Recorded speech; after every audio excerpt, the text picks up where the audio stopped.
professor Arthur, então, vai nos trazer o contexto do Distrito Federal, como o direito animal está sendo trabalhado lá, na visão dele, nas experiências dele.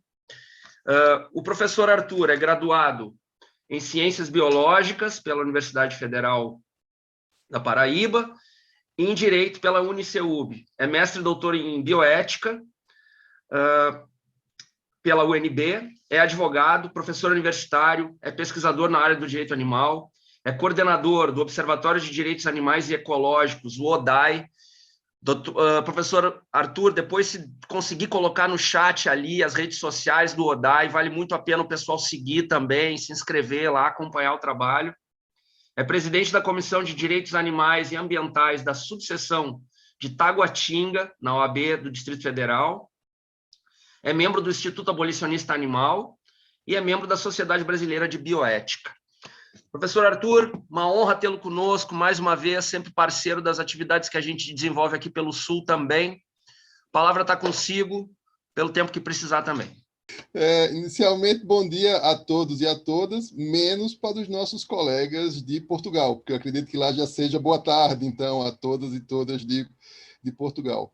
Professor Rogério, inicialmente eu gostaria de agradecer a você, a professora Fernanda, pelo convite, parabenizar pela organização do evento, em nome do projeto de extensão da IPA, do Instituto Piracema, dizer que é uma honra e uma grande responsabilidade estar aqui, sobretudo partilhando da mesa com a querida e competentíssima professora Karen. O que eu vou tentar fazer, e espero lograr êxito, é falar quase que exatamente o contrário do que a professora Karen falou. A professora Karen falou de cosmovisão, a professora Karen falou do arcabouço teórico. Eu vou tentar falar de um local específico de alguns casos práticos, mas que eu espero que, ao final, e inclusive isso reflita na nossa discussão ao fim, fique demonstrado que as falas, elas são complementares, elas dialogam entre si. Eu vou, então, começar a partilhar aqui a minha tela. Então, nesse sentido, do que é que eu vou falar? Eu vou falar da minha aldeia. Mas aí, para dialogar ainda mais com a professora Karen, eu vou dizer, ou eu vou me utilizar do Tolstói, dizendo que se queres ser universal, começa a pintar a tua aldeia. Então, o que eu vou fazer hoje aqui é pintar o Distrito Federal, que está no coração do Brasil, que está no Cerrado, que é onde está o Congresso Nacional, aonde está o Supremo Tribunal Federal, que inclusive tem se debruçado sobre questões relativas ao direito animal. Essa minha aldeia, ela acaba gerando interpretações distorcidas da sua realidade. A natureza, ela se adaptou, ela existe e ela prospera de acordo com as pressões evolutivas, e dessa forma é por isso que em determinados momentos ela está toda seca, a natureza, toda seca aquelas plantas, mas na espera, no sentido de preservar para um segundo momento de bonança, um segundo momento onde aparecem as chuvas. Então, essa visão distorcida, ela é muito bem retratada aqui nessa pequena charge a respeito do Cerrado do Brasil, que possui importância não de forma instrumental, assim como os animais, mas possui importância por si só, algo intrínseco. Dentro desta minha aldeia, eu trouxe o logo atual do ODAI. Não por acaso ele me chamou e me provocou uma conexão direta, até porque o desenho atual, essa pintura, ela foi feita pela a minha pequena, pela minha filha, pela Amanda Regis, de 8 anos. Então, tem essa conexão emocional e tem também porque eu peguei para a missão demonstrando essa questão da natureza, essa questão dos demais seres vivos, essa questão dos animais não humanos, como há um equilíbrio tênue, como nós precisamos nos colocar como responsáveis, como protetores da natureza. O pirá Brasília, na verdade, ele também é conhecido como peixe das nuvens. Por que ele é conhecido como peixe das nuvens? Porque dentro da dinâmica do cerrado, dentro da dinâmica dessa espécie, quando chove, os ovos eclodem da geração anterior e, ao eclodirem, todo o ciclo de vida do peixe acontece em pequenas poças d'água. E, ao acontecer em pequenas poças d'água, quando começa a seca, os ovos da próxima geração, eles ficam depositados no cerrado para a próxima chuva. Então, o ser humano, dentro dessa visão cartesiana, essa visão de recorte da natureza, tentando interpretá-la, ele achava que o peixe era trazido pelas nuvens, por isso que, no imaginário popular, ele recebeu essa denominação. Ele é uma espécie, ele é uma espécie endêmica aqui do Distrito Federal, o pirá Brasília. Então vejam a importância de não extinguirmos esta forma de vida que está em delicado equilíbrio com o nosso meio ambiente.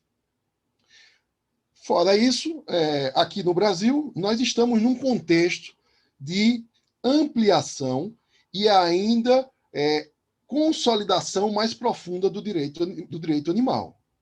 Vejam que, ainda esta semana, o Supremo Tribunal Federal julgou constitucional uma lei do Estado do Rio de Janeiro que versava sobre a proibição de testes científicos em animais para produtos cosméticos. E mais do que isso, que recebeu grande destaque na mídia, novamente foi o voto do ministro Barroso destacando a senciência animal. O ministro Barroso que incorporou a senciência animal ao nosso ordenamento jurídico quando, em 2016, analisou o processo que ficou conhecido como a ADIM da vaquejada. Então, qual o objetivo desta, que eu considero muito mais uma conversa do que uma apresentação, do que uma aula?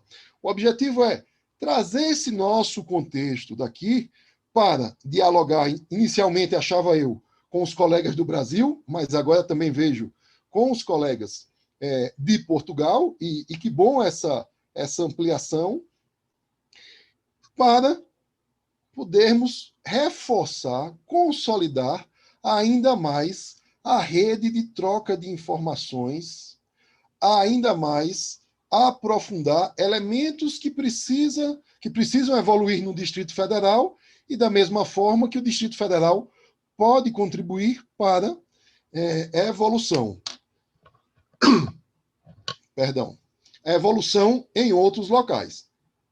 Por exemplo, na Paraíba, os pesquisadores, os advogados animalistas, capitaneados pelo professor Francisco, estão pleiteando um hospital veterinário público, estão fazendo algumas visitas para entender como que se estrutura, como que funciona. Este é um elemento que nós já temos aqui no Distrito Federal.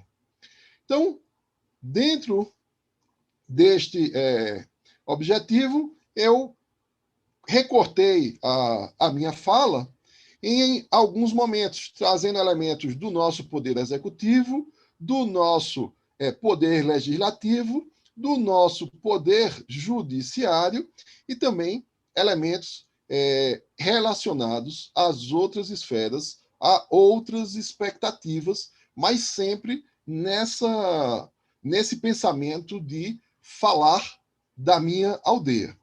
Então, nós temos no Poder Executivo a CIPDA, Comitê Interinstitucional de Políticas Distritais para os Animais, que está vinculado à Secretaria do meio ambiente. Olha que elemento extraordinário que nós temos. Inclusive, eu que represento a OABDF no assento lá, infelizmente, ela só está funcionando no papel nestes últimos anos. Ela existe, mas não funciona. Tivemos uma única reunião e, apesar das demandas, apesar das provocações, para que ela funcione a contento como funcionava anteriormente, nós não conseguimos evoluir na sua atuação. Outro elemento interessante, como que também é elemento em vários outros locais no Brasil, é relativo à situação da tração animal. Nós temos uma lei, desde 2016, que proíbe a tração animal. Essa lei já previa um período de carência para adequação. Não houve adequação do Distrito Federal. Foi necessário que advogados animalistas, no caso advogadas, a doutora Manuela, a doutora Ana Paula, propusessem uma ação civil pública. A decisão judicial já foi favorável e o Poder Executivo continua justificando o não cumprimento. Vejam, a lei é de 2016, nós estamos em 2021. Há um mês atrás eu vi uma reportagem no jornal local, algum membro do governo dizendo que vão começar um estudo para tentar resolver esta situação, demonstrando que, às vezes, há uma grande luta para a evolução legislativa, só que ela acaba não tendo a eficácia, ela não acaba surtindo os efeitos pretendidos. Aqui são dados de uma política pública de castração de cães e gatos, que tem funcionado, tem sido ampliada, e esperamos que cada vez essa ampliação seja ainda maior. São dados do Instituto Brasília Ambiental, e aqui são dados de 2019 a respeito de castração de cães e gatos. Nós temos, como eu adiantei também, o Hospital Veterinário Público, que tem sido de grande valia para a população, em especial para a população em maior vulnerabilidade socioeconômica, que está relacionado a cirurgias, exames de imagem, serviços laboratoriais e fornecimento de medicamentos, a depender de cada um do contexto. O Hospital Veterinário Público, ele não faz castração, a castração é aquele outro programa, o programa anterior. Aqui nós temos uma característica, porque Brasília e muitas cidades satélites, elas são em sistema de condomínio, na sua grande maioria, seja condomínio vertical, seja condomínio horizontal. Há uma forte presença da família multi-espécie. Não vou adiantar aqui. Em termos da nossa polícia, nós não temos, como há em alguns locais, uma polícia especializada no que se refere à questão animal. Nós temos a DEMA, que é a Delegacia do Meio Ambiente, relacionada à Polícia Civil. Nós tínhamos uma forte atuação da Polícia Militar Ambiental, também na questão de maus tratos a cães e gatos. Só que o que ocorre? Mudou o comando do batalhão, mudou o entendimento de que a Polícia Militar Ambiental seria mais relacionada apenas a animais silvestres, demonstrando que a ausência de uma política de Estado nos deixa à mercê de quem estiver ocupando aquele cargo no momento, o que é péssimo para o desenvolvimento da proteção animal.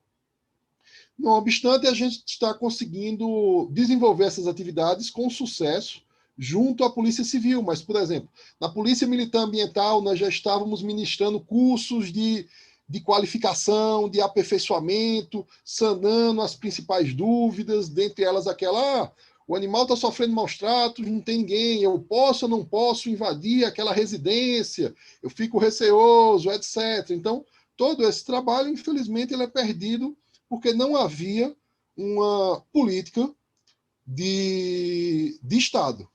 E lógico que essas políticas, essas modificações legais, essas decisões judiciais, elas vêm alicerçadas num conteúdo, num arcabouço teórico. É a partir daí que, entendo eu, essas modificações elas vão ocorrer.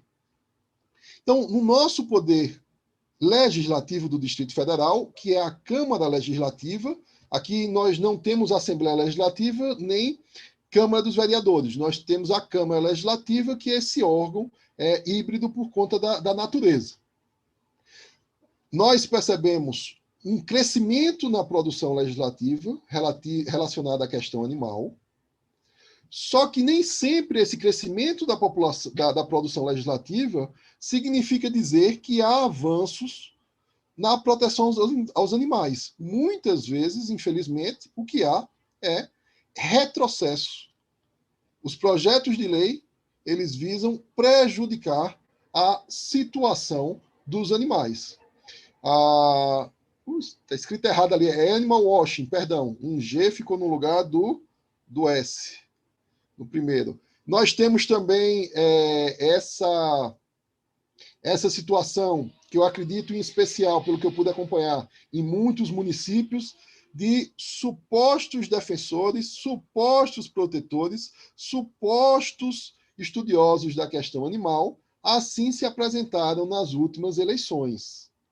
Sem, contudo, ter realmente essa preocupação. A única preocupação era: visualizei que houve uma mudança de perspectiva na população. Leia-se, no ou na eleitora. E eu sei que se eu aparecer com um animalzinho aqui a tiracolo, eu terei uma recepção mais proveitosa, eu terei uma possibilidade maior de angariar votos. E dessa forma, assim foi feito. Tanto que em vários locais, pessoas que assim se elegeram, ato contínuo à eleição e à posse, propuseram projetos de lei contrários ao meio ambiente, contrários aos animais. Aqui nós não temos ainda. E por que eu digo ainda? Porque vamos para a luta, vamos para o ativismo, vamos para as discussões jurídicas, vamos para os fóruns próprios, vamos pressionar os congressistas, no caso, os deputados distritais. Nós não temos o reconhecimento explícito da senciência animal e da capacidade jurídica dos animais, como vem ocorrendo recentemente em alguns estados. Salvo engano, é o caso de Minas Gerais, no final de 2020, Rio Grande do Sul, Santa Catarina, e um pouco anterior, mas infelizmente sob suspenso, em virtude de ação judicial, o Código de Bem-Estar e Direitos dos Animais do Estado da Paraíba. E também, Karen, nós não temos uma legislação que até o presente momento foi a única que eu consegui localizar com uma cosmovisão de reconhecer direitos à natureza, direitos aos animais humanos e não humanos, como é a lei orgânica do município de Bonito, mas é Bonito de Pernambuco. Acho que, salvo engano, é o artigo 236. Falando da família multiespécie, aqui nós temos uma integrante dessa família multiespécie que ganha bastante sucesso na mídia local por fugir daquele estereótipo de cão, gato ou passarinho, que é a Nugget. Então, sempre que ela vai dar a sua voltinha, há alguma reportagem tratando dessa questão. Então, sem me deter ou me delongar muito, nós temos legislação que veda a realização de eventos que resultem em crueldade animal. Nós temos legislação que estabelece a responsabilidade em relação aos animais domésticos e domesticados. Legislação que define o que seria maus tratos, como em alguns em alguns locais. E vejam, a imagem da Nugget é da Nugget mesmo, mas as outras são imagens meramente ilustrativas.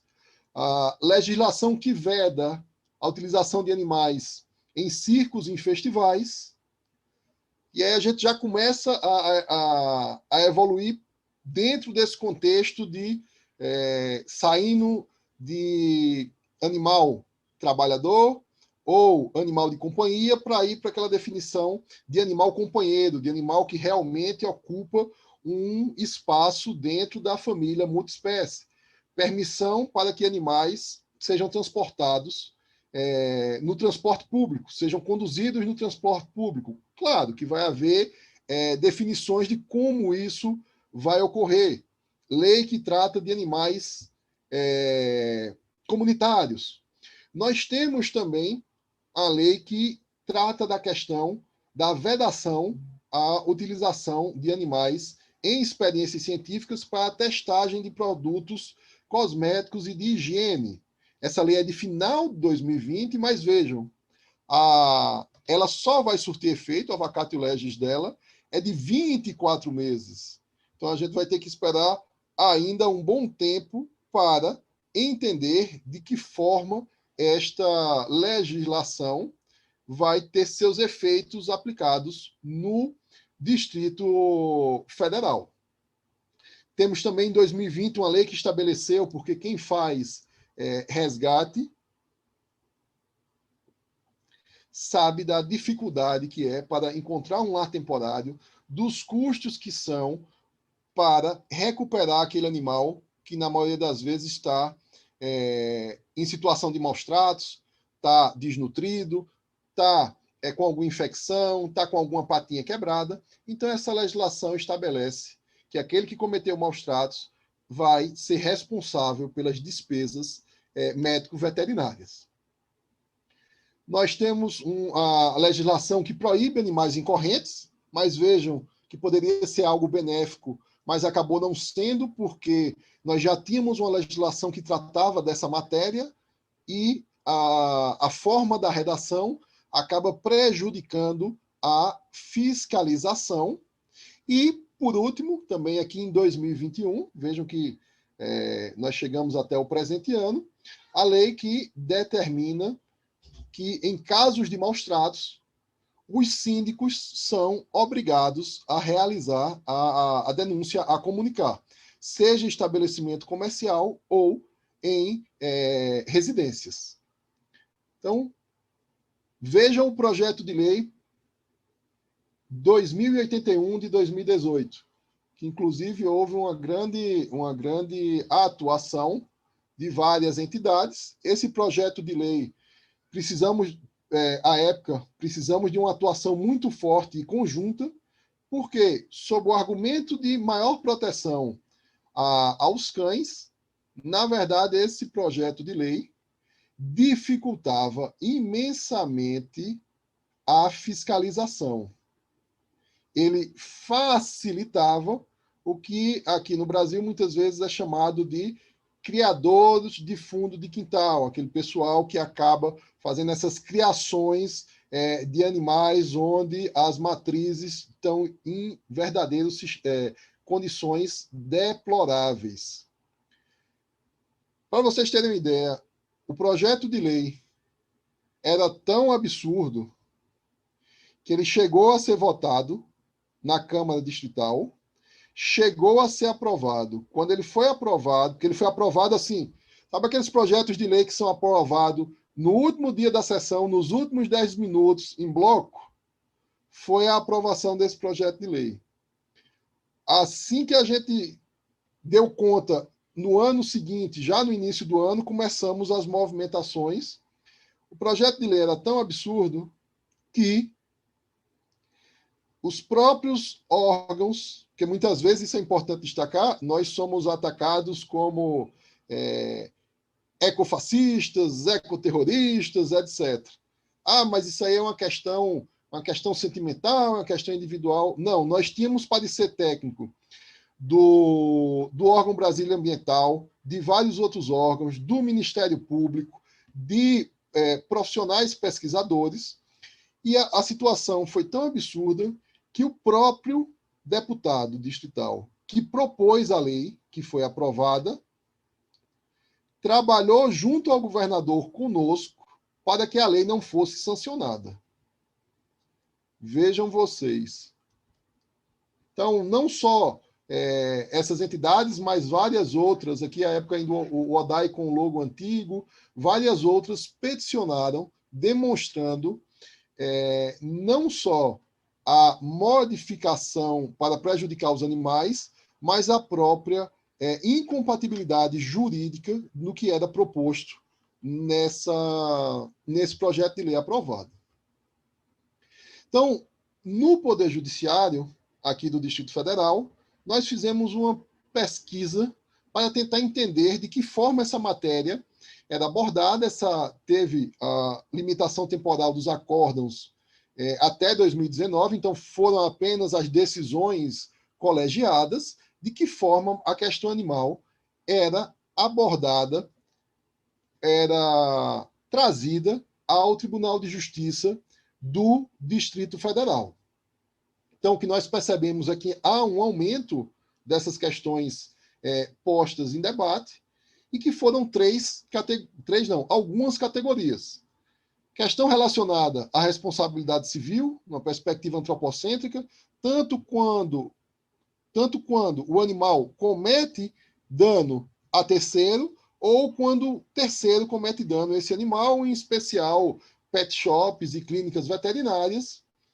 Permanência de animais em condomínios, questão que eu acredito que doravante é uma questão que vai ser, uma discussão que vai ser esvaziada no Poder Judiciário por conta da decisão do STJ, que determinou, em linhas gerais, não importa se o regimento interno, se a convenção do condomínio proíbe ou é omissa. Se o animal não tiver provocando nenhum tipo de possível dano à saúde pública, ao sossego, à integridade física dos demais condôminos seres humanos, não há nenhuma razão para que esse animal não permaneça. Questão relativa à criação e comercialização de animais em fazendas. Nós temos aqui regiões administrativas nas cercanias de Brasília que são produtoras. Questões relacionadas a crimes ambientais, e aí eu fiz uma categoria própria para maus-tratos, e furto e receptação de animais. Mas nós estamos conseguindo evoluir em algumas decisões singulares, em especial pela sensibilidade jurídica do juiz da vara de fazenda pública, da vara ambiental. Então, o primeiro caso era um caso dos animais eram vítimas de crueldade no circo. O processo criminal acabou que não houve a possibilidade de punição por questões processuais, não foi por questões adentradas no mérito, questões relativas à prescrição, e por óbvio que o circo queria os animais de volta. Porque o circo estava com saudade dos animais, porque o circo é bonzinho. Não, porque esses animais têm um valor e um alto valor no mercado. Ele queria os animais para poder revender esses animais. E aí eu peço licença a vocês, ainda que sob a antiquada concepção antropocêntrica, os animais não humanos não podem ser reputados como meros objetos. Dada a proteção constitucional instituída, parte final do inciso 7 do artigo 221, no seu parágrafo 1º, que é aquela partezinha que diz que é vedada a crueldade animal, ao se vedar a crueldade animal, está de forma reflexa ou indireta, reconhecendo-se a dignidade animal, reconhece os animais como seres sencientes. Mais uma decisão aqui também, uma protetora que queria resgatar cães e gatos porque estavam com uma acumuladora, e essa acumuladora, como acontece na maioria dos casos, o ambiente ele não é nada rígido, ele não é nada saudável para todos, inclusive para a própria acumuladora. Então, a parte final, a ciência indica com plena certeza a existência de sistema nervoso nos animais, o que indica que são seres sencientes. Eu não vou me ater muito a todo o conteúdo, a todo o conteúdo não, né? Que aqui eu só trouxe um trecho da decisão, mas vou só fazer aquela trocazinha do G pelo S, que eu tenho um toquezinho, não aguento ver quando vejo alguma coisa que não está certa, e reenvio o material para o professor Rogério Ramê. Nós temos algumas decisões também, como em muitos tribunais brasileiros, relativos à questão de guarda, visitação e pensão alimentícia quando há dissolução da família multiespécie, matéria que também já foi abordada pelo nosso Superior Tribunal de Justiça. E a última decisão nesta temática foi uma decisão onde o casal se separou, só que um foi morar na região norte e o outro permaneceu em Brasília. E a decisão judicial determinou que a gata, que era uma gata persa, ficasse 6 meses com um e 6 meses com o outro. Isso é em um artigo que já faz algum tempo que eu estou querendo escrever. Me parece que algumas vezes esse tipo de decisão acaba permeando ou acaba incorrendo, ainda que inconscientemente, num antropocentrismo, num especismo ainda maior, porque não analisa a questão sobre a perspectiva do animal, mas sobre a perspectiva da necessidade daqueles seres humanos, da necessidade de convivência, de laço afetivo, etc. Já me encaminhando para o final, aqui nós temos em alguns órgãos, em algumas comissões, ganhado espaço. Então, nós temos a Comissão de Direitos dos Animais em Brasília, em algumas subseções. O IBDFAM, que é o Instituto Brasileiro de Família, nós temos a Comissão de Família Multiespécie, inclusive a doutora Selma, que está lá também com a gente na comissão da OAB. Temos grupos de pesquisa, disciplinas na UNB e um aumento de trabalho cada vez mais dos acadêmicos na realização de artigos, monografias, dissertações, um aprofundamento teórico cada vez maior das ONGs e dos ativistas. Então, só para a gente passar aqui pelas imagens, a primeira é um folder do curso de Direito Animal da Escola Superior de Advocacia. E essa história é um curso que eu propus juntamente com o Dr. Franklin, que é magistrado aqui. No segundo curso, nós tivemos, inclusive, a oportunidade de ter como professor visitante o professor Yuri. O primeiro curso que a gente propôs, eu acho que ele tinha, salvo engano, 8 encontros. A ESA-DF, não tiro as razões dela, por questões de mercado, por questões de ter interesse no curso, mandou a gente reduzir para 4 encontros. Assim, não, 4 é pouco, vamos chegar no meu termo, vamos para 5. Conseguimos fechar em 5 encontros. E a ESA ainda desconfiada na temática, achando que poderia não haver interesse. Quando eu saio do intervalo, que o primeiro curso foi à noite, do intervalo do primeiro horário, já tem mensagem da ESA requerendo data para o segundo curso, porque a busca foi maior do que eles achavam e tinham alunos que queriam que o curso fosse ministrado pela manhã. Então, há um grande interesse, não só das pessoas da área jurídica, mas de todas as pessoas que estão envolvidas com a questão animal. Tivemos muitos membros de ONGs, muitos estudantes, inclusive, também.